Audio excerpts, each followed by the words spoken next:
আসসালামাইকুম বন্ধুরা, সবাই কেমন আছো? আশা করি সবাই ভালো আছো। তাহলে চলো আজকে একটা বড় প্র্যাঙ্ক ভিডিও করা যাক। সেটা করবো আমার ভাবির সাথে। চলো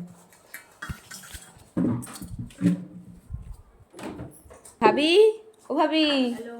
হ্যাঁ, ভাবি, এই যে রান্না করছি এখন। তারপরে হ্যাঁ, ভালো আছি। তুমি? এখনো তোমার রান্না হয়নি? সবাই এখন চাল ফোটাচ্ছ আর ফোনে কথা বলছো। কার সাথে ফোনে কথা বলছো? তোমার কিছু কথা তুমি শুনতে পাচ্ছ না? এখনো ভাত রান্না করেনি, আলু পেঁয়াজ সব পড়ে আছে। কখন হবে এইসব রান্না বান্নাগুলো? আর তুমি দেখছো?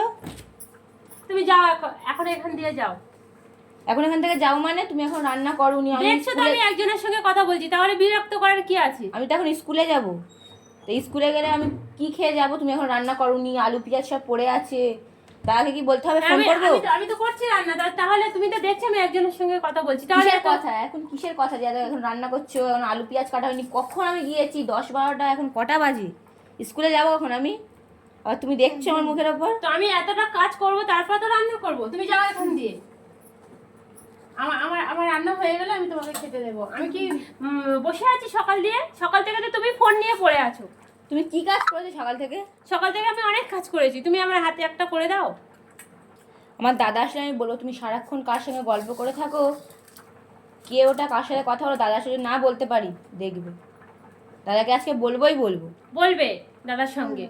আমি কি কারোর সঙ্গে গল্প করতে পারি না, কথা বলতে পারি না? কেন বলবে? বউ মানুষ কিসের গল্প, কিসের কথাবার্তা? এসছো আমাদের বাড়িতে কাজ করার জন্য, আবার তুমি আমাকে বলছো কাজ করার জন্য? তো আমার দাদা বৌদি, আমার আমার আমার কোনো আত্মীয় স্বজনের সঙ্গে আমি কথা বলতে পারবো না? মুখে চোবড়াটা বন্ধ নেই। দাদা শুধু আজকে আসুক। আসুক, যাও। তোমরা তো শুধু এরকমই জানো, সবকিছু দাদার সঙ্গে বলবো, দাদা আমাকে বকা দেবে।